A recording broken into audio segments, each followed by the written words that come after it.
He says, if you're coming here for fun, like today, we have people go on short-term missions. They come for 2 weeks to India and go back to testify what. మీరిక్కడకు సరదాకు రావద్దు.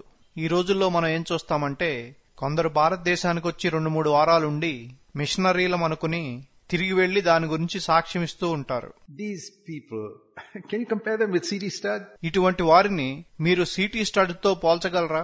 We have such a third-rate, good-for-nothing, useless Christianity today, which ఈ రోజున మనకు ఒక నాసిరకమైన ఎందుకు పనికిరాని క్రైస్తవత్వం ఉంది. It is the author of their. I tell you, I like that 19th century Christianity of C.T. Studd and Hudson Taylor. I was telling you about Hudson Taylor. C.T. Stud, Hudson Taylor కలిగి ఉన్న ఆ 19వ శతాబ్దపు క్రైస్తవత్వాన్నే నేను ఇష్టపడతాను. నేను మీకు Hudson Taylor గురించి చెప్తున్నాను కదా. He was a man who wanted to learn how to move men through God. మనుషులను దేవుని ద్వారా ఎలా కదపాలో ఆయన నేర్చుకోవాలనుకున్నాడు. This is a wonderful lesson to learn. ఇది మనం నేర్చుకోవాల్సిన అద్భుతమైన పాఠము. God can move men's hearts. దేవుడు మనుషుల హృదయాలను కదిలించగలడు. God can move your boss's heart.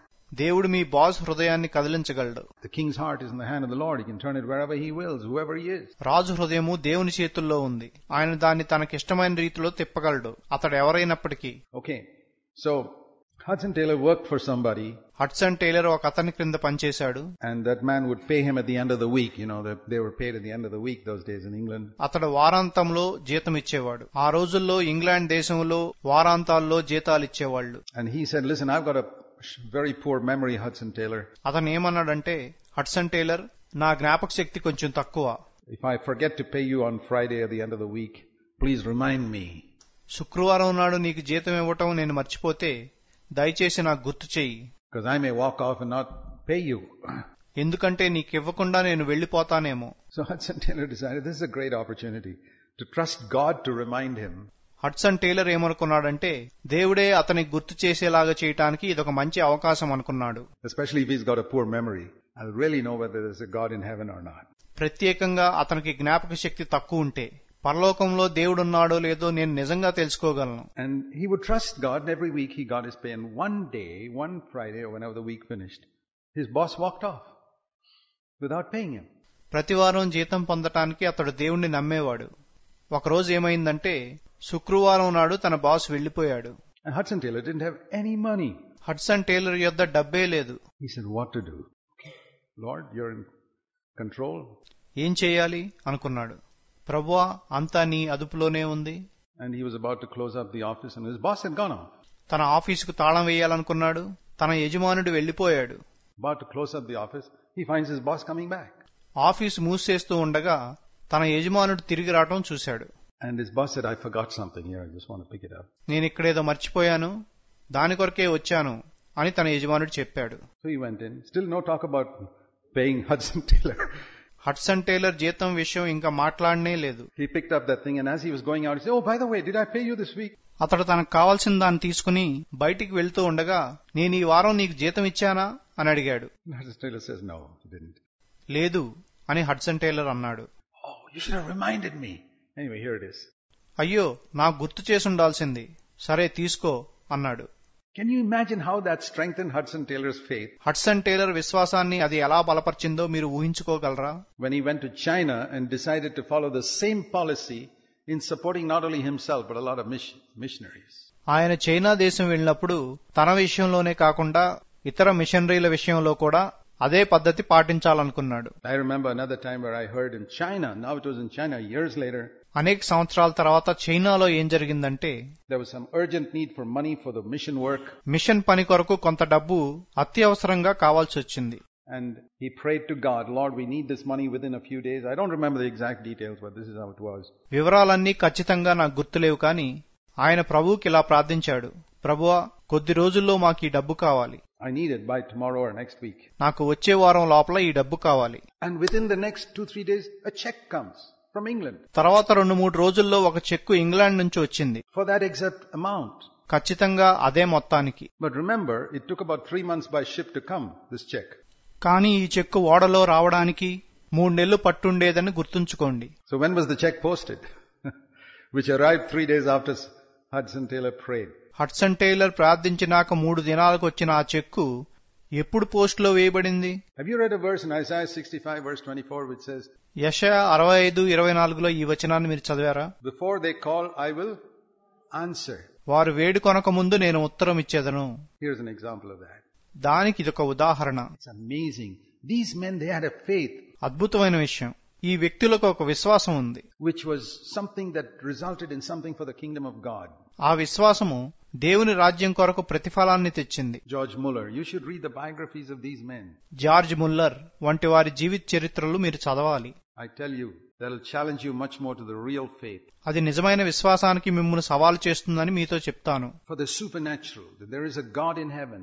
మానవాతీతమైన దాని కొరకు దేవుడు పరలోకంలో ఉన్నాడని. You know, you must have this testimony at the end of your life. మీ జీవితం యొక్క చివరిలో మీరు ఈ సాక్ష్యాన్ని కలిగి ఉండాలి. That there's no explanation for your life except that you got a loving Father in heaven. పరలోకంలో మీకు ఒక ప్రేమగల తండ్రి ఉన్నాడని తప్ప మీ జీవితానికి వేరే వివరణ లేదు. Think of some of the folks sitting right here who come from Hindu homes. ఇక్కడ కూర్చున్న వారిలో హైందవ కుటుంబాల నుండి వచ్చిన కొందరు గురించి ఆలోచించండి. Do you know how much they have to sacrifice వాళ్ళు ఎంత త్యాగం చేయాలో మీకు తెలుసా? in order to be a Christian? క్రైస్తవుడిగా ఉండటానికి. Many of you who are from Christian homes just don't have a clue of what it means. క్రైస్తవ గృహాల నుండి వచ్చిన మీలో అనేకులకు దాని గురించి ఏమాత్రం తెలియదు. I visited a Hindu home recently ఈ మధ్య నేను హిందువుల ఇంటికి వెళ్ళాను in Bangalore and I saw them with their idolatry and all that whole atmosphere. బెంగుళూరులో వాళ్ల విగ్రహారాధన, అక్కడున్న వాతావరణాన్నంతటినీ చూచాను. And I believe God took me there just to give me a feel of what a Hindu who gets converted to Christ in their home has to go through. ఒక హైందవ కుటుంబం నుండి క్రైస్తవుడిగా మారిన వ్యక్తి ఎటువంటి వాటిని అనుభవించాలో అని నాకు చూపించడానికే దేవుడు నన్ను అక్కడికి తీసుకువెళ్లాడు అనుకుంటాను. I really had a far greater appreciation for those who come from Hindu homes. హైందవ కుటుంబం నుంచి వచ్చిన వారిని నేను ఇంకా ఎక్కువ అభినందిస్తాను. Who find so many things so difficult when they go back to their home. వాళ్ళు తమ ఇంటికి తిరిగి వెళ్ళినప్పుడు వాళ్లకు అనేక విషయాలు కష్టంగా ఉంటాయి. I mean, they're so delighted to be in the midst of God's people. వాళ్ళు దేవుని ప్రజల మధ్య ఉండటానికి చాలా సంతోషిస్తారు. Because it's darkness back in their home. ఎందుకంటే తమ ఇంట్లో అంతా చీకటి. Remember that whenever you see a Hindu convert. హిందువుల నుంచి మారిన వారిని చూసినప్పుడు ఆ విషయాన్ని గుర్తుంచుకోండి. It's not easy for them. వారికి అదంత తేలిక కాదు. I've heard of some very difficult things that people have done to some of our brothers and sisters who've been converted from Hinduism in the villages in Tamil Nadu. తమిళనాడులో పల్లెటూర్లలో హైందవ కుటుంబాల నుండి మారిన మన విశ్వాసులకు ప్రజలు చేసిన కొన్ని కష్టమైన విషయాలను నేను విన్నాను. One of them was made to stand in a circle in the village. ఒకతను పల్లెటూరులో ఒక వృత్తం మధ్య నిలబెట్టబడ్డాడు. In the hot sun and say, you can't get out of there till you renounce your Christianity. Monday ఎండలో నిలబెట్టబడ్డాడు. క్రైస్తవత్వాన్ని విడిచిపెడితే తప్ప నువ్వు బయటికి రాలేవు అని వారన్నారు. Of course, he refused to renounce his Christianity. Finally, they got tired and left him. అతడు విడిచిపెట్టడానికి నిరాకరించాడు. చివరికి వారికి విసిగెత్తి అతన్ని వదిలేశారు. They make it difficult for these women to draw water from the village well. పల్లెటూళ్లలో ఉండే నీటి బావుల నుండి చేదుకోవడానికి స్త్రీలను అనుమతించరు. But they hold on to their faith. కానీ వీరు తమ విశ్వాసాన్ని గట్టిగా పట్టుకొని ఉంటారు. When Jesus has written faith in our heart, we're willing to die for it. మన హృదయాల్లో యేసు తన విశ్వాసాన్ని రాస్తే మనం దాని కొరకు చనిపోవడానికి కూడా సిద్ధమే. The other thing I want to say is there's a lot of difference between faith in the mind and faith in the heart. నేను చెప్పాలనుకుంటున్న మరొక విషయం ఏంటంటే మనసులో విశ్వాసానికి హృదయంలో విశ్వాసానికి చాలా తేడా ఉంది. Many of us, we think we have got faith. It's only in our mind. మనలో చాలా మంది విశ్వాసం ఉందనుకుంటాము, అది మన మనసులోనే ఉంది. We believe all the right things in our mind. మన మనసులలో సరైన విషయాలన్నింటినీ నమ్ముతాము. And we have logically come to the conclusion there must be a God. దేవుడనేవాడు ఒకడున్నాడని మనం తార్కికంగా నిర్ధారణకు వస్తాము. Because after all, if all these stars and all run in perfect precision, there must be a God, right? ఈ నక్షత్రాలు గోళాలు సరైన క్రమంలో తిరుగుతాయి కాబట్టి ఒక దేవుడనేవాడు ఉండాలి కదా. And various proofs of why the Bible is true and all that. So I believe, yeah, it's right. Bible సత్యమని అనేక రుజువులున్నాయి కాబట్టి నేను అది నిజమని నమ్ముతాను. And then I found certain people who seem to trust in this God, so there must be a God. It's all in the mind. ఈ దేవుణ్ణి నమ్మేవారిని కూడా కొంతమందిని చూస్తాను. కాబట్టి ఈ దేవుడు ఉన్నాడు, ఇదంతా మనసులోనే ఉంది. I've come to a logical conclusion like 2 + 2 is 4 and 2 కలిపితే 4 అయినట్లే నేను తార్కికంగా ఒక నిర్ధారణకు వచ్చాను. So 4 + 4 is 8. కాబట్టి 4 కలిపితే 8. So I come to a conclusion, like mathematical thing. కాబట్టి అది ఒక లెక్క వేసినట్లు ఒక నిర్ధారణకొస్తాను. And that type of faith won't hold you in a time of trouble. ఆపత్కాలమందు అటువంటి విశ్వాసం మిమ్మును నిలబెట్టదు. Faith is through a personal knowledge of God our Father and of Jesus. విశ్వాసం అనేది మన తండ్రి అయిన దేవుణ్ణి, మన ప్రభు అయిన యేసును వ్యక్తిగతంగా తెలుసుకోవటం ద్వారానే వస్తుంది. You know, there are various expressions people use to find out whether a person is born again. ఒక వ్యక్తి తిరిగి జన్మించాడో లేదో తెలుసుకోవటానికి ప్రజలు రకరకాల మాటలు వాడతారు. Born again, converted, I've accepted the Lord. తిరిగి జన్మించుట, మార్చబడుట, ప్రభువును అంగీకరించుట, I've given my life to Christ, etc., etc. క్రీస్తుకు నా జీవితాన్నిచ్చుట, అట్లాంటివెన్నో. But the best of all these titles is knowing the Lord. కానీ వీటన్నిటిలోకి శ్రేష్టమైన మాట ప్రభువును తెలుసుకొనుట. So I prefer to ask people, do you know Jesus? కాబట్టి నేను ప్రజల్ని ఏం అడుగుతానంటే, నీకు యేసు తెలుసా? That's what I want to ask all of you. మిమ్మల్ని అందరినీ అదే అడగాలనుకుంటున్నాను. Do you know Jesus? మీకు యేసు తెలుసా?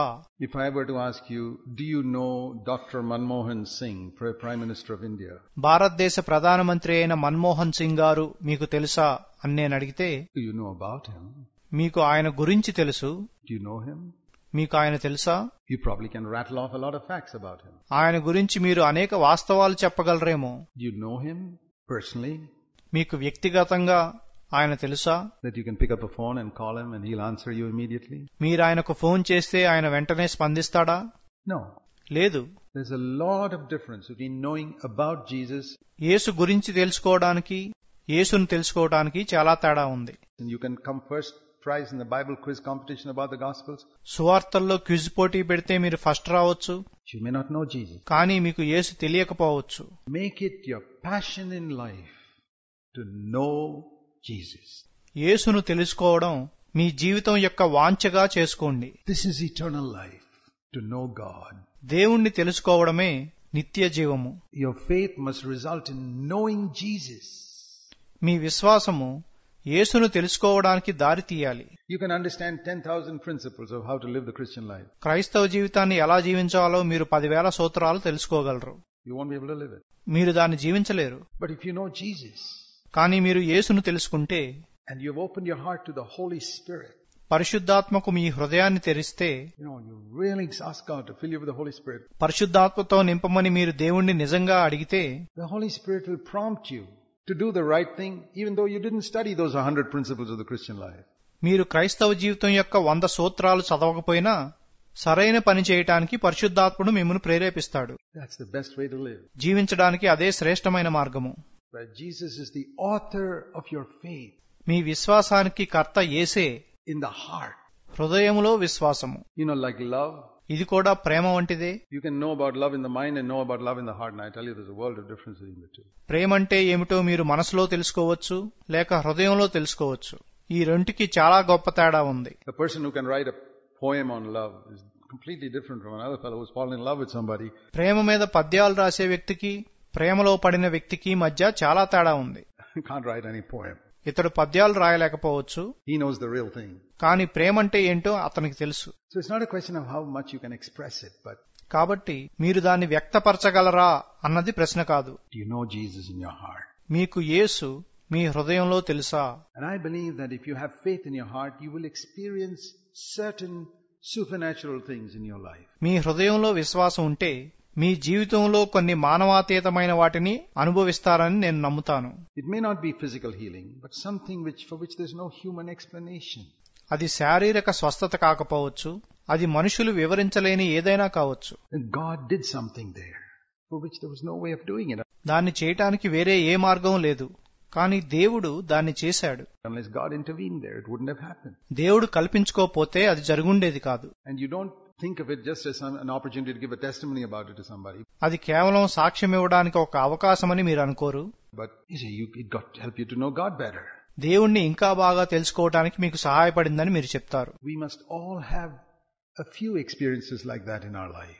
మనమందరము అటువంటి కొన్ని అనుభవాలను మన జీవితంలో కలిగి ఉండాలి. That's why God allows us to come into a difficult situations. అందుకనే కష్టమైన పరిస్థితుల్లో వెళ్లడానికి దేవుడు మనల్ని అనుమతిస్తాడు. For example, we read once Jesus urged the disciples to cross the sea. ఉదాహరణకు సముద్రం దాటమని తన శిష్యులను యేసు బలవంతం చేశాడని మనం ఒకసారి చదువుతాము. I don't have time to show you all that, but you read the Gospels. అది చూపించడానికి సమయం లేదు, మీరు సువార్తలు చదవండి.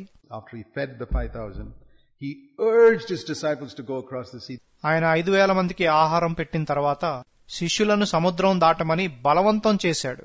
That means he compelled them. They didn't want to go.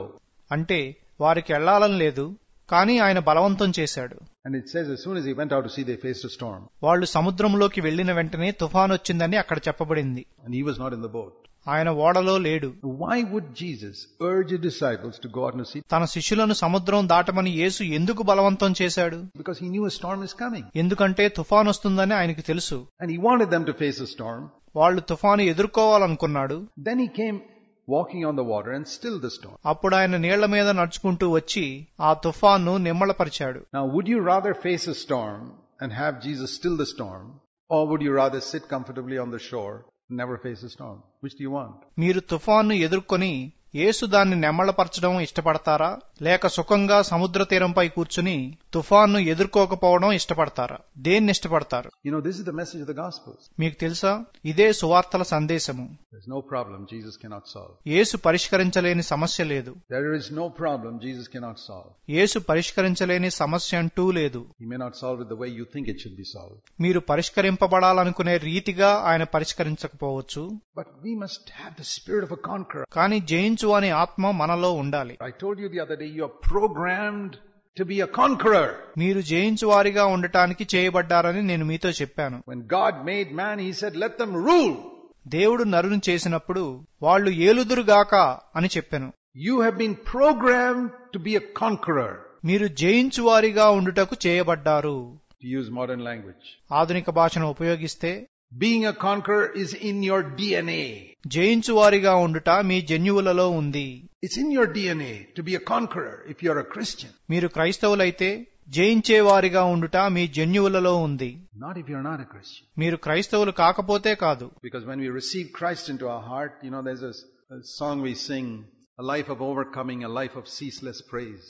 మనం యేసును మన హృదయాల్లోకి అంగీకరించినప్పుడు అలా జరుగుతుంది. మనం ఒక పాట పాడతాము, జయించువాని జీవితము, ఎడతెగని స్థుతితో కూడిన జీవితము. And one line of it goes, would you know the secret of constant victory? దానిలో ఒక మాట ఏముంటుందంటే, ఎల్లప్పుడూ జయించడానికి రహస్యం నీకు తెలుసా? Let in the overcomer. జయించువానిని నీలోకి రానిమ్ము, and let him conquer thee. ఆయన్ను నిన్ను జయించనిమ్ము. So the secret of victory, the secret of overcoming, కాబట్టి జయించడానికి రహస్యము is to let the overcomer come inside and overcome you. జయించువాన్ని నీలోకి రానిచ్చి నిన్ను జయించడానికి అనుమతించడం. If the overcomer, Jesus, has come inside and overcome you, జయించువాడైన యేసు నీలోకి వచ్చి నిన్ను జయిస్తే, that's the secret of overcoming. జయించడానికి అదే రహస్యం. Because when he overcomes you, నిన్ను ఆయన జయించినప్పుడు he can be an overcomer. You can be an overcomer in your life. నీ జీవితంలో నువ్వు జయించువానిగా ఉండగలవు. So we need to really come to this matter of heart faith. కాబట్టి విశ్వాసాన్ని మనం హృదయంలో కలిగి ఉండాలి. You know, I have found more faith in the simple villagers in our village churches than the intellectual, clever people in CFC who can explain everything. CFCలో ఉండి అన్నీ వివరించగలిగే తెలివైన వారి కంటే పల్లెటూళ్లలో ఉండే సాధారణమైన విశ్వాసుల్లో నేను ఎక్కువ విశ్వాసాన్ని కనుగొన్నాను. Some of you may think, boy, what a privilege we have in CFC to come to these youth camps, and which our poor village churches folks don't have. మీలో కొంతమంది ఏమనుకోవచ్చంటే, ఇటువంటి కోటాలకి రావడం ఎంత గొప్ప ఆధిక్యత, పల్లెటూళ్లలో ఉన్న మన సహోదరులు వీటికి రాలేరు. You know, in spite of all this, you may find those fellows have got more faith than you. ఇవన్నీ ఉన్నా కూడా వారికే మీకంటే ఎక్కువ విశ్వాసం ఉండటం మీరు చూస్తారు. Because faith is not a question of, you've understood so much in this camp. ఎందుకంటే విశ్వాసం అనేది మీరు ఈ కోటాల్లో ఎంతగా అర్థం చేసుకున్నారో అన్నదానికి సంబంధించింది కాదు. Do you think that's produced faith in your heart? మీ హృదయంలో అది విశ్వాసాన్ని కలుగజేస్తుంది అనుకుంటున్నారా? In a difficult situation you face next week, వచ్చే వారం మీరు కష్టమైన పరిస్థితిని ఎదుర్కొంటే, yeah, you got all the principles, but if you don't know Jesus, మీకు అన్ని సూత్రాలు తెలుసు, కానీ మీరు యేసును తెలుసుకోకపోతే ఏమవుతుంది? Today there are people who study Peter's 2 letters in a theological seminary and get a doctor's degree. ఈ రోజున పేతురు రాసిన పత్రికలు చదివి డాక్టరేట్ పట్టాలను పొందేవారు ఉంటారు. Peter himself, if he went to that seminary, wouldn't get a doctor's degree. పేతురే అటువంటి పట్టాను పొందగలిగి ఉండేవాడు కాదు. He knew the Lord. కానీ ఆయనకు ప్రభువు తెలుసు. What do you want? మీకేం కావాలి? Seek to know the Lord. ప్రభువును తెలుసుకోవడానికి చూడండి. To know Jesus personally, and that's the difficult situations you go through where you come to have faith. Faith is so important. యేసును వ్యక్తిగతంగా తెలుసుకోండి. అప్పుడు మీరు కష్టమైన పరిస్థితులను ఎదుర్కొన్నప్పుడు విశ్వాసం ఉపయోగపడుతుంది. విశ్వాసం అనేది చాలా ముఖ్యమైన విషయం. The second thing I want to speak about is humility. నేను మాట్లాడాలనుకుంటున్న రెండో విషయం ఏంటంటే దీనత్వము. Again, Jesus is the example. ఇక్కడ కూడా యేసే మనకు మాదిరి. You've often heard me say the 3 secrets of the Christian life are humility, humility, humility. క్రైస్తవ జీవితం యొక్క 3 రహస్యాలు దీనత్వము, దీనత్వము, దీనత్వము అని నేను చెప్పడం మీరు చాలాసార్లు వినుంటారు. That's it. అంతే. Humility means you don't think you're special. దీనత్వం అంటే మీరు ప్రత్యేకమైన వారని మీరు అనుకోరు. You are special to God. దేవునికి మీరు ప్రత్యేకమైన వారే. But you don't think you're more special than somebody else. కానీ ఇతరుల కంటే ప్రత్యేకమైన వారని మీరు అనుకోరు. That's what I mean. నేను చెప్పేది అదే. I believe I'm very special to God. దేవునికి నేను చాలా ప్రత్యేకమైన వాడినని నేను నమ్ముతాను. I believe that if in the whole world I was the only sinner and everybody else was good, Jesus would have come from all the way from heaven just for me. లోకంలో అందరూ మంచివారై నేనొక్కడే పాపినైతే కూడా యేసు పరలోకం నుండి నా కొరకు మాత్రమే దిగొచ్చేవాడని నేను నమ్ముతాను. I hope you realize how important I am. నేనెంత ముఖ్యమైన వాడినో మీరు గ్రహిస్తారని నేను ఆశిస్తాను. Not because I'm a great preacher, నేను గొప్ప బోధకుణ్ణి కాబట్టి కాదు, but because Jesus loves me. యేసు నన్ను ప్రేమిస్తున్నాడు కాబట్టి. You know, the title I like నాకిష్టమైన బిరుదు ఏంటంటే is the title John used about himself in John's Gospel. యోహాను సువార్తలో యోహాను తనను గూర్చి వాడుకున్న బిరుదు. What did he call himself? తను తాను ఏమని పిలుచుకున్నాడు? The disciple who loved Jesus. యేసుని ప్రేమించిన శిష్యుడనా? Did I get it wrong? నేను తప్పు చెప్పానా? Not the disciple who loved Jesus, యేసుని ప్రేమించిన శిష్యుడని కాదు, but the disciple whom? యేసు ప్రేమించిన శిష్యుడని. Can you say that about yourself? మీ గురించి మీరు అలా చెప్పుకోగలరా? I like it. నాకది ఇష్టము. What am I? నేనెవరిని? A disciple whom Jesus loved. యేసు ప్రేమించిన శిష్యుడు. You know what security it brings into my life? అది నా జీవితంలోకి ఎంతటి భద్రత తీసుకొస్తుందో మీకు తెలుసా? What are you? A disciple whom Jesus loved. నువ్వెవరివి? యేసు ప్రేమించే శిష్యుడను. That's it. అంతే. Are you superior to that other guy? No. నువ్వు అతని కంటే గొప్పవాడివా? లేదు లేదు. He's also a disciple whom Jesus loves. అతడు కూడా యేసు ప్రేమించే శిష్యుడే. But John, you're 95 years old, you're a great saint. కాని యోహాను, నీకు 95 ఏళ్లు, నువ్వు గొప్ప పరిశుద్ధుడవు. Yeah. I still think of myself as a disciple whom Jesus loved. అవునవును, యేసు ప్రేమించిన శిష్యుడనే ఇంకా నన్ను నేను భావించుకుంటాను. I tell you, that was the mark of these apostles. ఈ అపోస్తలులకు గుర్తు అదే. They were not like these so-called great film star evangelists. వాళ్ళు మనం ఇప్పుడు చూస్తున్న సినీ తారల వంటి సువార్తీకులు కాదు. I can't imagine John being like that. యోహాను అలా ఉండటం నేను ఊహించుకోలేను. Follow the example of these apostles, my dear brothers and sisters.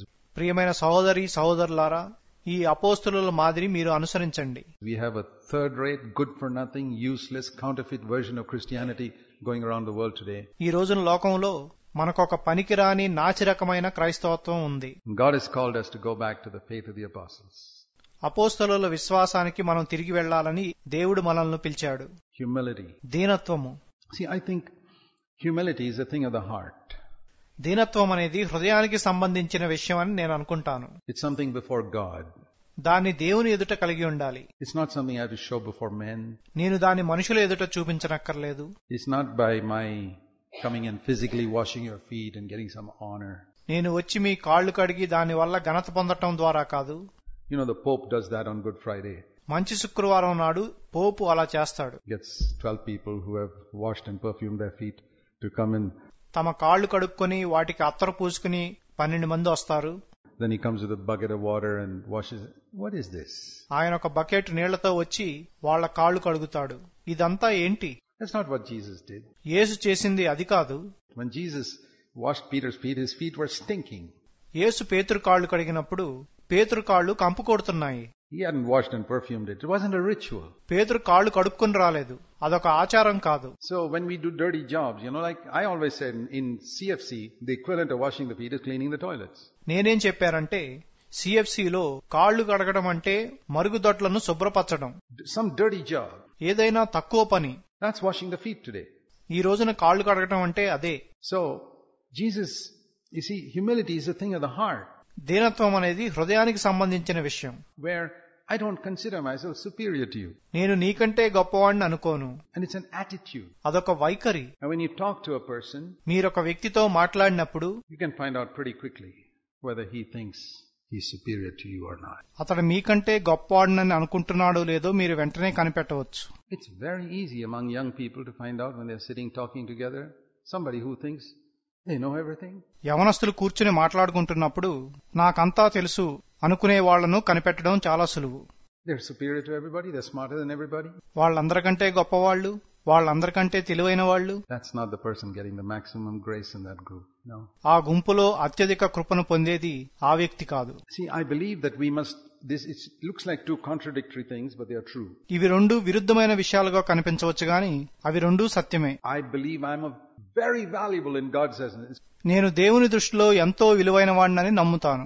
So it's not a question of low self-esteem, oh I'm good for nothing, I'm useless. అంటే నన్ను నేను చిన్నచూపు చూసుకోవడం కాదు, నేనెందుకు పనికిరాను, నేను అప్రయోజకుడును అనుకోవడం కాదు. I'm not good for nothing. నేను పనికిరాని వాడిని కాదు. How can I be good for nothing when God put my name in his book before the worlds were created?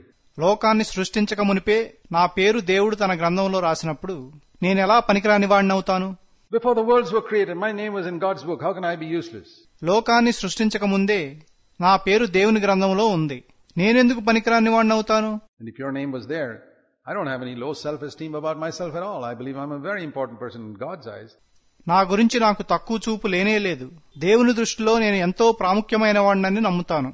But I don't think I'm important than any of you sitting here. I'll tell you honestly. నేను మీతో యథార్థంగా ఏం చెప్తానంటే ఇక్కడ కూర్చున్న ఎవరికంటే కూడా నేను ముఖ్యమైన వాడినని నేను అనుకోను.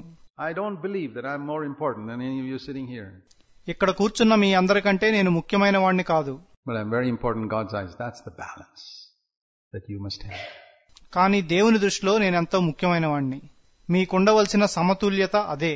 I want to ask you young people, all of you. యవనస్తులైన మీ అందరినీ నేనేం అడగాలనుకుంటున్నానంటే, some of you who've been longer in the church, or some of you who think you know more than others about the Bible. మీలో కొంతమంది సంఘంలో ఎక్కువ సమయం ఉన్నారు, కొంతమంది ఇతరుల కంటే బైబిల్ బాగా తెలుసని అనుకుంటున్నారు. Or think you have more advice to give to other people. లేక ఇతరులకు సలహాలు ఎక్కువ ఇవ్వగలమనుకుంటున్నారు. I want to ask you, do you really believe, really deep down in your heart, that all these people sitting here are equal to you at least? నేను మిమ్మల్ని ఏమడుగుతున్నానంటే, ఇక్కడ కూర్చున్న వాళ్ళంతా కనీసం మీతో సమానులని మీ హృదయంలో మీరు నిజంగా నమ్ముతున్నారా? Or perhaps a little better than you? లేక మీకంటే మెరుగైన వారని నమ్ముతున్నారా? May not be in smartness, ability, cleverness, education. అది తెలివితేటల్లో, విద్యలో, సామర్థ్యంలో కాకపోవచ్చు.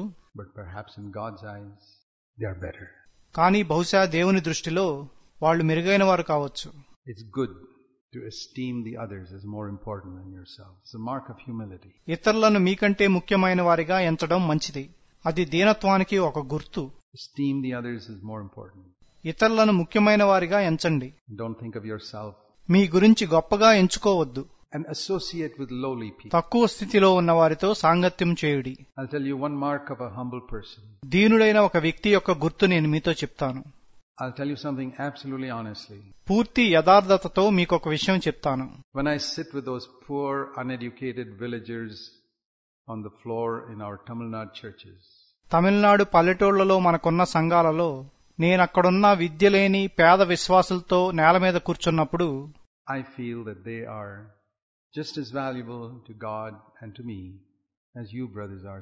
వారు దేవునికిని నాకును మీ అంతటి విలువగలవారేనని నేను భావిస్తాను. Some of you are very educated and clever. I don't see any difference between you and them. మీలో కొందరు చదువుకున్నవారు, తెలివైన వారున్నారు. మీకును వారికిని మధ్య నేనేమాత్రం తేడా చూడను. Do you associate yourself with people of low abilities? తక్కువ సామర్థ్యం గలవారితో మీరు సాంగత్యం చేస్తారా? Or do you only associate yourself with people who are of your level? లేక మీ స్థాయిలో ఉన్న వారితో మాత్రమే మీరు సాంగత్యం చేస్తారా? What do you think Jesus would do? యేసు ఏం చేస్తాడని మీరు అనుకుంటారు? It says, though he was God, he became a man. ఆయన దేవుడై ఉండియు నరునిగా మారెను. There's a lovely verse which I like about it, Jesus in John 13. యేసు గురించి నాకు ఇష్టమైన ఒక వచనం యోహాను సువార్త 13వ అధ్యాయంలో ఉంది. It often comes to my mind, John 13. అది తరచూ నాకు గుర్తొస్తూ ఉంటుంది. యోహాను 13. It says here, ఇక్కడ ఏం చెప్పబడిందంటే verse 3, it's a lovely verse. 3వ వచనము, ఇది చాలా చక్కటి వచనము. Jesus, John 13 verse 3, Jesus, knowing that the Father had given all things into his hand, that he had come from God and he was going back from God. యోహాను 13:3, తండ్రి తన చేతికి సమస్తమును అప్పగించిననియు తాను దేవుని యొద్ద నుండి బయలుదేరి వచ్చిననియు దేవుని యొద్దకు వెళ్లవలసి ఉన్నదనియు యేసు ఎరిగి. We would think the next verse say, ascended straight up to heaven. No. తర్వాత వచనం ఆయన పరలోకానికి ఆరోహణమయ్యెను అని ఉంటుందని మనం అనుకుంటాము. కానీ అలా లేదు. Knowing that the Father had given all things into his hand, తండ్రి తన చేతికి సమస్తము అప్పగించిననియు ఎరిగి, knowing that he had come from God and gone back to God, తాను దేవుని యొద్ద నుండి వచ్చిననియు దేవుని యొద్దకు వెళ్లవలసి ఉన్నదనియు ఎరిగి, he got up and took a bucket and a towel and washed people's feet. ఆయన లేచి ఒక బకెటును ఒక తువాలును తీసుకుని ప్రజల కాళ్లు కడిగాను. That is the mark of a man who knows God. అది దేవుణ్ణి ఎరిగియున్న వ్యక్తి యొక్క గుర్తు. All things are in his hands. What does he do with it? సమస్తమును ఆయన చేతిలో ఉన్నది. దాంతో ఆయన ఏం చేశాడు? He washes people's feet. ఆయన ప్రజల కాళ్లు కడిగాడు. It's a mark of greatness. Don't ever think. అదే గొప్పతనానికి గుర్తు. ఇంకేమీ ఆలోచించవద్దు. And I tell you, a humble man is always very kind in the way he speaks about others and speaks to you. దీనుడైన ఒక వ్యక్తి ఇతరుల గురించి మాట్లాడేటప్పుడు, మీతో మాట్లాడేటప్పుడు చాలా దయగలిగి మాట్లాడతాడు. There's a law of kindness in his tongue. Always. అతని నోట ఎల్లప్పుడూ కృపగల ఉపదేశం ఉండును. He's a great encourager. He can look at a person like Nathaniel and say, oh, there's a man in whom there is no guile. అతడు గొప్పగా ప్రోత్సహించే వ్యక్తి. అతడు నతనయేలు వంటి వారిని చూసి వీని యందు ఏ కపటమునూ లేదు అని చెప్తాడు. He can look at a Roman centurion who never read the Bible. ఎప్పుడూ బైబిల్ చదవని ఒక రోమా శతాధిపతిని చూచి, oh, I found such great faith. ఇంత గొప్ప విశ్వాసం నేనెక్కడా చూడలేదు అని చెప్తాడు. A humble man can do that. ఒక దీనుడు అలా చేయగలడు. Proud people, one mark of a proud person is they can never compliment another. గర్విష్ఠుడికి ఒక గుర్తు ఏంటంటే అతడు వేరెవ్వరినీ మెచ్చుకోలేడు. They can never appreciate others.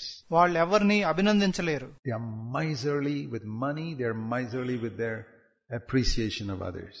వాళ్ళు డబ్బు విషయంలో పిసినారితనంగా ఉంటారు. ఇతరులను మెచ్చుకునే విషయంలో కూడా పిసినారితనంగా ఉంటారు. Jesus was very generous with appreciating others. ఇతరులను మెచ్చుకునే విషయంలో యేసు చాలా పెద్ద హృదయం గలవాడు. He wasn't always afraid, oh, they may get puffed up, they may get puffed up. వాళ్ళు ఉబ్బిపోతారేమో అని ఆయన ఎప్పుడూ అనుకోలేదు. It's crazy people who think like that. Jesus didn't think like that. అలా అనుకునేది పిచ్చివాళ్లే. యేసు అలా ఎప్పుడూ అనుకోలేదు. He appreciated. ఆయన ప్రజలను మెచ్చుకున్నాడు. I've learned some things from that. దాని నుండి నేను కొన్ని విషయాలు నేర్చుకున్నాను. There was a humility about him. ఆయనలో దీనత్వం ఉండేది. He never said things that hurt people. ప్రజలను గాయపరిచే మాటలు ఆయన ఎప్పుడూ మాట్లాడలేదు. I'll tell you, once I was in China and the Chinese people, many of those young people are all very slim. నేను ఒకప్పుడు చైనా దేశం వెళ్ళాను. అక్కడున్న యవనస్తులందరూ సన్నగా ఉంటారు.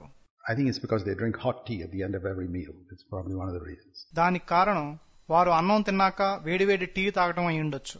Anyway, they are very slim, these young people. ఆ యవనస్తులు చాలా సన్నగా ఉన్నారు. And they asked me, Brother Zach, they're very direct. Why are some people fat? వాళ్ళు చాలా సూటిగా ఉంటారు. వాళ్ళు నన్నేమడిగారంటే, కొంతమంది ప్రజలు ఎందుకు లావుగా ఉంటారు? Believers fat. విశ్వాసులు ఎందుకు లావుగా ఉంటారు? This is Bible quiz, Bible question answer time. అది ప్రశ్నోత్తరాల సమయం. Why are some believers so fat? కొంతమంది విశ్వాసులు ఎందుకు అంత లావుగా ఉంటారు? Because some believers sitting next to me happen to be fat. They was asking me. ఎందుకంటే నా పక్కన కూర్చున్న విశ్వాసి ఒకడు లావుగా ఉన్నాడు. అందుకే అడిగినట్టున్నారు. So, I don't think I'm very slim myself. I try to be. నేనంత సన్నగా ఉన్నానని నేను అనుకోను. అలా ఉండటానికి ప్రయత్నిస్తాను. But anyway, I said, I think God has allowed some people to be fat. నేనేం చెప్పానంటే, కొంతమంది లావుగా ఉండటానికి దేవుడే అనుమతించాడు. To test what the slim people will say about them. వారి గురించి సన్నగా ఉన్నవారు ఏం చెప్తారో చూడటానికి. You know how the slim people who are so proud of their being so nice figures and all that. మీకు తెలుసు కదా, సన్నగా ఉన్నవాళ్ళు ఎంతో సన్నగా ఉన్నామని ఎంతో గర్వంగా ఉంటారు. And who think they give the impression that they're very disciplined in their eating habits and all that. తాము తినే ఆహారం విషయంలో ఎంతో క్రమశిక్షణ కలిగి ఉన్న వారమన్న అభిప్రాయాన్ని కలుగు చేయడానికి ప్రయత్నిస్తారు. See, some people are fat because it's in their genes. No matter how little they eat, they still become fat. కొంతమంది లావుగా ఉండటానికి కారణం అది వారి జన్యువులలో ఉంది. వాళ్ళు ఎంత తక్కువ తిన్నా లావైపోతారు. And some other people I've seen eat as much as they like and they still remain thin. నేను చూసిన మరికొంతమంది వాళ్ళకి ఇష్టం వచ్చినట్లు తింటారు, కానీ చాలా సన్నగా ఉంటారు. It's not necessarily a proof that they are fasting and praying or any such. అంటే వారు ఉపవాస ప్రార్థన చేస్తున్నారని అది నిరూపించదు. I'm not fooled by all that. ఈ విషయాల్లో నేను మోసపోను. I've lived long enough in this world to know that some of these things got to do with constitution. నేను ఈ లోకంలో ఎంతో కాలం జీవించాను కాబట్టి కొన్నిసార్లు ఇటువంటి విషయాలు శరీర తత్వానికి సంబంధించి ఉంటాయని నాకు తెలుసు. But the same principle applies in many areas. కానీ అదే సూత్రము అనేక విషయాలకు వర్తిస్తుంది. We heard about snoring a little while ago. మనం కొంత సమయం క్రితం గురక పెట్టడం గురించి విన్నాము. Do you think a person who snores ever will make fun of another person who snores? గురక పెట్టే ఒక వ్యక్తి గురక పెట్టే వాళ్ళను ఎగతాళి చేస్తాడా? No. Who are the people who make fun of other people who snore? లేదు. గురక పెట్టే వాళ్ళని ఎగతాళి చేసేవాళ్ళు ఎవరు? Always the people who don't snore themselves. ఎప్పుడూ గురక పెట్టని వాళ్లే ఎగతాళి చేస్తారు. And they don't realize that they are being tested by God to see whether they despise somebody. వాళ్ళు ఇతరులను తృణీకరిస్తారేమోనని దేవుడు వాళ్ళని పరీక్షిస్తున్నట్లు వాళ్ళు గ్రహించరు. And there's a little bit of despising there. అక్కడ కొంచెం తృణీకారం ఉంటుంది. Which comes out. అది బయటకు వస్తుంది. You don't realize. మీరు దాన్ని గ్రహించరు. You know what's the solution for that? దానికి పరిష్కారం ఏంటో మీకు తెలుసా? Would Jesus say it? యేసు అలా చెప్తాడా? Would Jesus despise someone? యేసు ఎవరినైనా తృణీకరిస్తాడా? You are not really going to make much in the Christian life.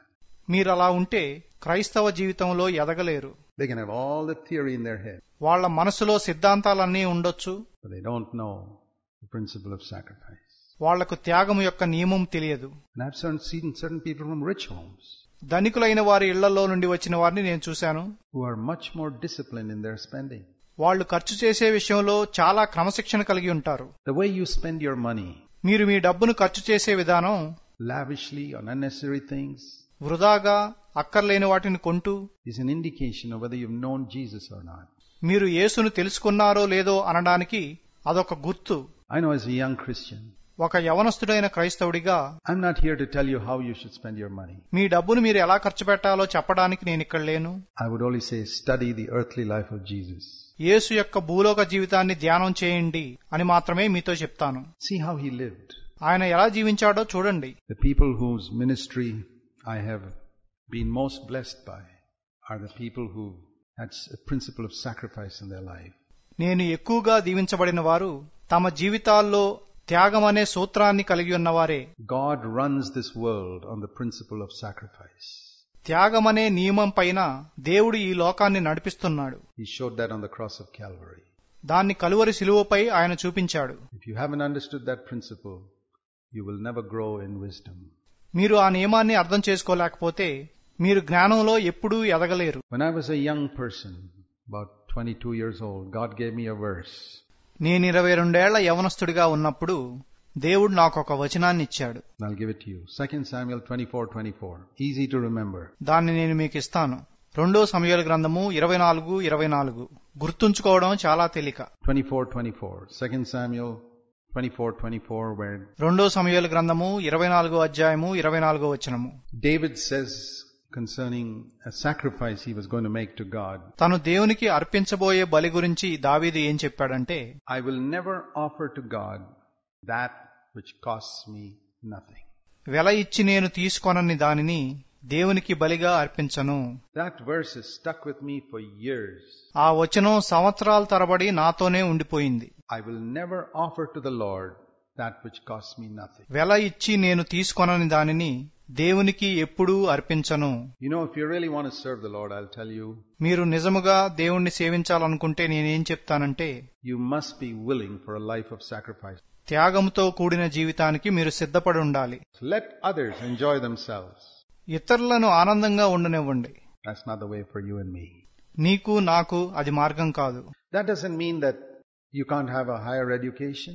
దాని అర్థం మీరు పై చదువులు చదువుకోకూడదని కాదు. I say if you can get a master's degree, if you got the intelligence for it and your parents have got the finances for it, go ahead and get a master's degree. మీరు masters పట్టాను పొందగలిగితే, దానికి కావలసిన తెలివితేటలు మీకుంటే, మీ తల్లిదండ్రులకు ఆర్థిక స్తోమతుంటే, మీరు చదివి దాన్ని పొందుకోండి. Go ahead and get the highest education possible. సాధ్యమైనంత గొప్ప చదువులు చదువుకోండి. I think it's very good to get a good education. మంచి విద్యను సంపాదించడం మంచిదని నేను అనుకుంటాను. Particularly in your younger days. ప్రత్యేకంగా మీ యవ్వన దినాల్లో If you have the opportunity to study మీకు చదువుకునే అవకాశం ఉండి, and you have the finances to study, చదువుకోవటానికి డబ్బులుండి, and you didn't study, you're probably downright lazy. మీరు చదువుకోకపోతే మీరు అతి సోమరులన్నమాట. Don't excuse your laziness calling it spirituality. It's not. మీ సోమరితనానికి సాకులు చెప్పడానికి దాన్ని ఆత్మానుసారత అని పిలవద్దు. అది కాదు. I think in India particularly, it's very good to have good study. ప్రత్యేకంగా భారతదేశంలో మంచి చదువులు చదువుకోవటం చాలా మంచిది. You know, a lot of people think that Christians are these uneducated people who don't have any interest in studies. చాలా మంది క్రైస్తవుల గురించి ఏమనుకుంటారంటే, వాళ్ళు విద్యార్హతలు లేనివారు, వాళ్లకు చదువు మీద ఆసక్తి లేదనుకుంటారు. And all the Dalits and scheduled castes, and they say really capable, educated people don't become Christians. దళితులు, షెడ్యూల్డ్ కులాలకు చెందిన వారు మాత్రమే క్రైస్తవులు అవుతారనుకుంటారు. నిజంగా సామర్థ్యం కలిగి చదువుకున్నవారు క్రైస్తవులుగా మారరనుకుంటారు. I was determined to prove that wrong in my life. నా జీవితంలో అది అబద్ధమని నిరూపించడానికి నేను నిశ్చయించుకున్నాను. I taught my children to prove that wrong in their life. వాళ్ల జీవితంలో అది అబద్ధమని నిరూపించమని నా పిల్లలకు కూడా నేర్పించాను. And I want to say to all of you, నేను మీ అందరితో ఏం చెప్పాలనుకుంటున్నానంటే, prove by your life that you can be a very educated person and a committed Christian at the same time. మీరెంతో చదువుకుని కూడా ఒక మంచి క్రైస్తవునిగా ఉన్నారని మీ జీవితం ద్వారా నిరూపించండి. You can be very efficient in your job and a committed Christian. మీ ఉద్యోగంలో మీరు సమర్థవంతమైన వారిగా ఉండి ఒక మంచి క్రైస్తవునిగా ఉండొచ్చు. It's not the fellows who don't have jobs who become Christians. క్రైస్తవులుగా మారేవారు ఉద్యోగాలు లేనివారు కాదు. No, there are people like that God calls also. లేదు, అటువంటి వారిని కూడా దేవుడు పిలుస్తాడు. But why not people who are also? కానీ సమర్థవంతమైన వారిని, చదువుకున్న వారిని కూడా పిలుస్తాడు.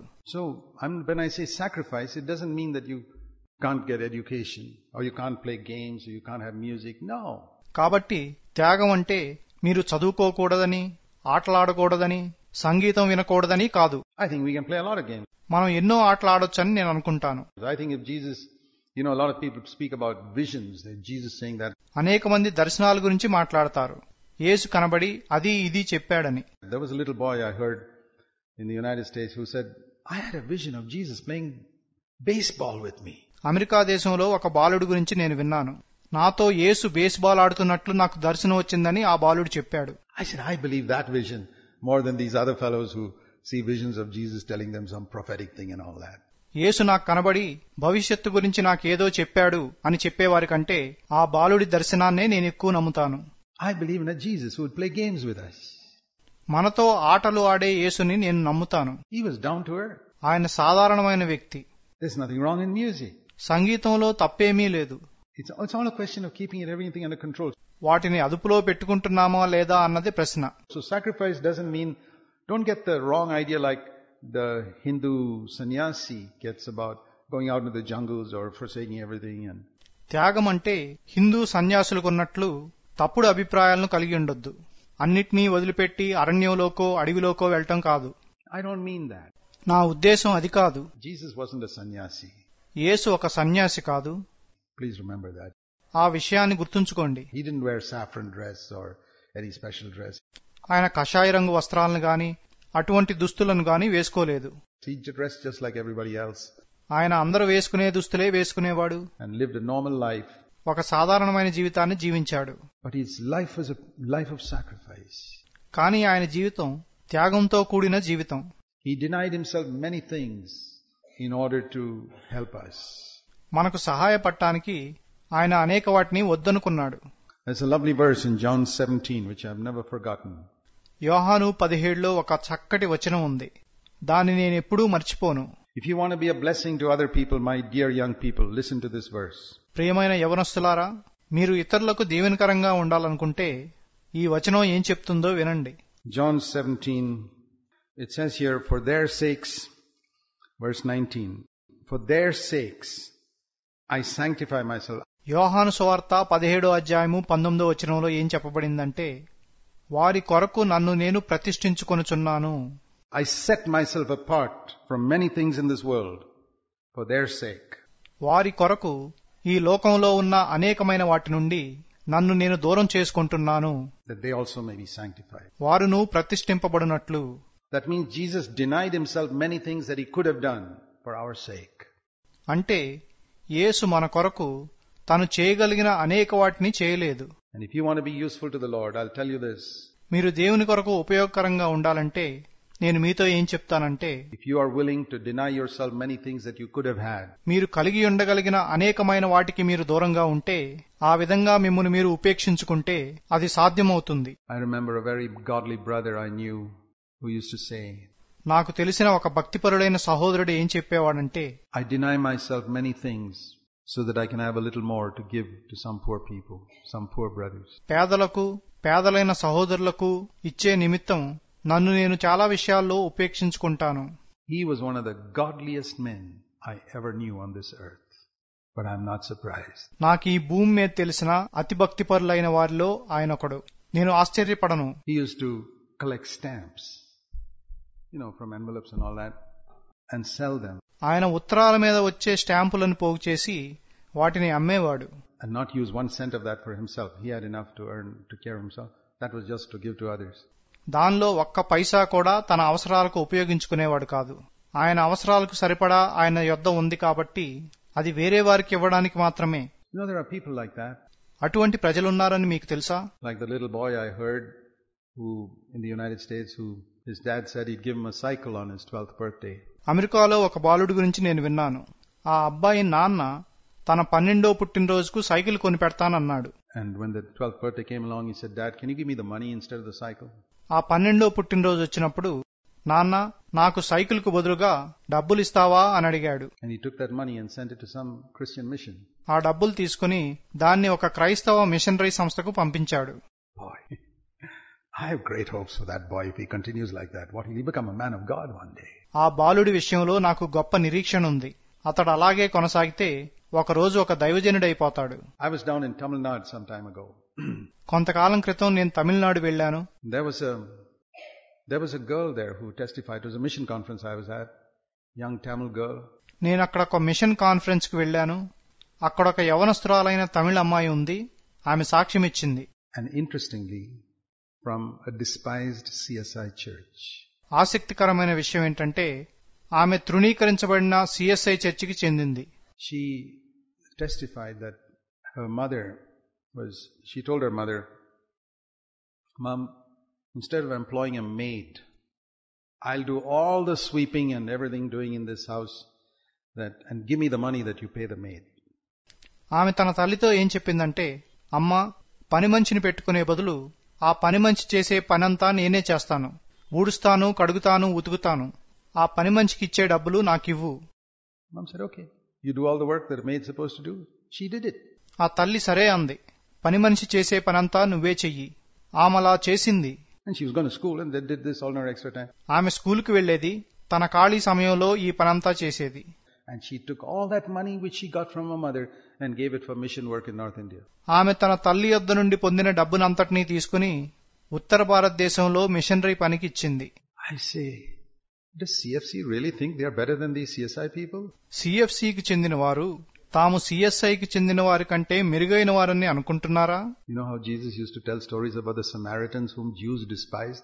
యూదులు తృణీకరించిన సమరయుల గురించి యేసు ఏ విధంగా కథలు చెప్పేవాడో మీకు తెలుసా?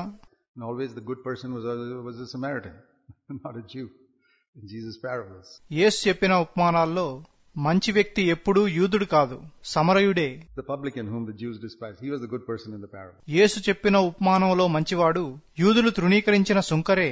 Or then I heard another testimony in the same mission conference of a young girl came up to testify she was a mother with a little child. అదే సమావేశంలో నేను మరొక సాక్ష్యాన్ని విన్నాను. ఆమె ఒక చిన్న బిడ్డను కలిగి ఉన్న ఒక యవ్వన తల్లి. ఆమె ఏం చెప్పిందంటే, So when I was young, I wanted to be a missionary in North India. నేను యవ్వనస్తురాలుగా ఉన్నప్పుడు నేను ఉత్తర భారతదేశంలో మిషనరీగా వెళ్దామనుకున్నాను. But my parents just wouldn't let me. They got me married off to somebody. కానీ నా తల్లిదండ్రులు ఒప్పుకోలేదు. నాకు పెళ్లి చేసేశారు. I couldn't control it. నేనేమీ చేయలేకపోయాను. But I've got a child. కానీ నాకు ఒక బిడ్డున్నాడు. I'm going to train him to be a missionary. ఆ బిడ్డను ఒక మిషనరీ అవడానికి తర్ఫీదిస్తాను. Do CFC people really, are they really more spiritual than the CSI people? This is a CSI sister. సిఎఫ్సికి చెందినవారు సిఎస్ఐకి చెందిన వారి కంటే నిజంగా ఆత్మీయులా? ఈమె సిఎస్ఐకి చెందిన ఒక సహోదరి. We are going to get a lot of surprises when we get to heaven. మనం పరలోకం చేరినప్పుడు ఎన్నో విషయాలు బట్టి ఆశ్చర్యపోతాము. We'll find the first or last. మొదటి వారు కడపటి వారని మనం చూస్తాము. The first on earth in Christendom are those who've got plenty of knowledge, plenty of advice to give others, plenty of this, that and the other. భూమి మీద క్రైస్తవ లోకంలో మొదటి వారు ఎంతో జ్ఞానం కలిగిన వారు, ఎన్నో సలహాలు ఇవ్వగలిగేవారు, ఎన్నో విధాలుగా ఎంతో కలిగిన వారు. The first in heaven will be those who sacrifice the most. పరలోకంలో మొదటి వారు అత్యధికంగా త్యాగం చేసిన వారే. Those who did things without their left hand knowing what their right hand was doing. తమ కుడి చేయి ఏం చేస్తుందో తమ ఎడమ చేతికి తెలియనీయకుండా చేసిన వారే. Those who hid themselves. తమ్మును తాము మరుగుపరుచుకున్నవారే. Did things before God in secret. రహస్యంగా దేవుని ఎదుట పనులు చేసిన వారే. That the Lord will say, you did all this, and they'll say, నువ్వు ఇదంతా చేశావు అని ప్రభు చెప్తాడు. అప్పుడు వాళ్ళు ఏం చెప్తారు? I don't remember that. When did I feed you? When did I help you? నాకు అదేమీ గుర్తులేదు ప్రభువా. నీకు నేను ఎప్పుడు అన్నం పెట్టాను? నీకు నేను ఎప్పుడు సహాయం చేశాను? Are you going to be in that number? మీరా గుంపులో ఉంటారా? Grow in wisdom. జ్ఞానమందు వర్ధిల్లుడి. Let's have a right sense of values. సరైన విలువలను కలిగి ఉందాము. And you know, the biggest way to backslide. దిగజారిపోవడానికి అతి గొప్ప మార్గము. Listen to me, young people. యవనసులారా, నా మాట వినండి. The biggest way for you to be backslide. మీరు దిగజారిపోవడానికి అతి గొప్ప మార్గము. You can be a wholehearted Christian at the end of this youth conference. ఈ కోటాల చివర్లో మీరు పూర్ణ హృదయులైన క్రైస్తవులుగా ఉండొచ్చు. And you can become a backslider by looking at the other young people in CFC who are not as gripped as you are. మీ వలే సత్యం చేత పట్టబడని సిఎఫ్సిలో ఇతర యవనస్తులను చూచి మీరు దిగజారిపోగలరు. You can follow their dress styles. వారు దుస్తులు వేసుకునే విధానాన్ని మీరు అనుసరించవచ్చు. Because oh, they can do it, I can do it. వాళ్ళు చేస్తే నేను చేస్తాను అని మీరు చెప్పొచ్చు. They are considered to be some of the spiritual ones. వాళ్ళు ఆత్మీయులుగా ఎంచబడుతున్నారు కదా. Why do you want to do that? మీరు అలా ఎందుకు చేయాలనుకుంటున్నారు? Why don't you follow what Jesus has shown you? యేసు మీకేం చూపించాడో మీరెందుకు అనుసరించరు? I remember what the Lord told me when I was a young man. నేను యవనస్తుడిగా ఉన్నప్పుడు ప్రభువు నాతో ఏం చెప్పాడో నాకు గుర్తుంది. Look only at me. Don't look at people around you. నీ చుట్టూ ఉన్న వారి వైపు చూడకు, నా వైపే చూడు. Don't follow their example. Don't criticize them. వారి మాదిరిని అనుసరించొద్దు, వారిని విమర్శించొద్దు. Look at me and follow me. నన్ను చూస్తూ నన్ను వెంబడించు. Let's pray. ప్రార్థన చేసుకుందాం. There are a lot of things we heard. మనం అనేక విషయాలను విన్నాము. The important thing is not whether you remember everything you heard, but మీరు విన్న వాటన్నిటినీ గుర్తుంచుకున్నారా అన్నది ముఖ్యమైన విషయం కాదు. what is the response of your heart to Jesus? యేసు పట్ల మీ హృదయ స్పందన ఎలా ఉంది? It doesn't matter if you forget everything you heard, that your mind doesn't have a good memory, doesn't matter. మీరు విన్న వాటినన్నిటినీ మర్చిపోయినా పర్వాలేదు, మీకంత జ్ఞాపక శక్తి లేకపోయినా పర్వాలేదు. But the Lord looks for the response of your heart to what you have heard. మీరు విన్న వాటికి మీ హృదయ స్పందన ఎలా ఉందో దేవుడు చూస్తున్నాడు. That will make you a man and a woman of God. అది మిమ్మును దైవజనుడిగాను దైవజనురాలుగాను చేస్తుంది. Or it'll make you a person who's increased in knowledge. You have a choice. లేకపోతే జ్ఞానములో అధికమైన వారిగా చేస్తుంది. అది మీ ఇష్టం. Determined to be a man of God, a woman of God. ఒక దైవజనుడిగా ఒక దైవజనురాలిగా ఉండటానికి నిశ్చయించుకోండి. Even if you don't have the ability to speak and share and things like that. మీకు మాట్లాడే పంచుకునే సామర్థ్యం లేకపోయినా కూడా. Heavenly Father, help us all because we are needy. పరలోకపు తండ్రి, మేమంతా అవసరతలో ఉన్నాం కాబట్టి మాకు సహాయం చేయండి. Pray in Jesus' name. Amen. యేసు నామమున అడుగుచున్నాము. ఆమెన్.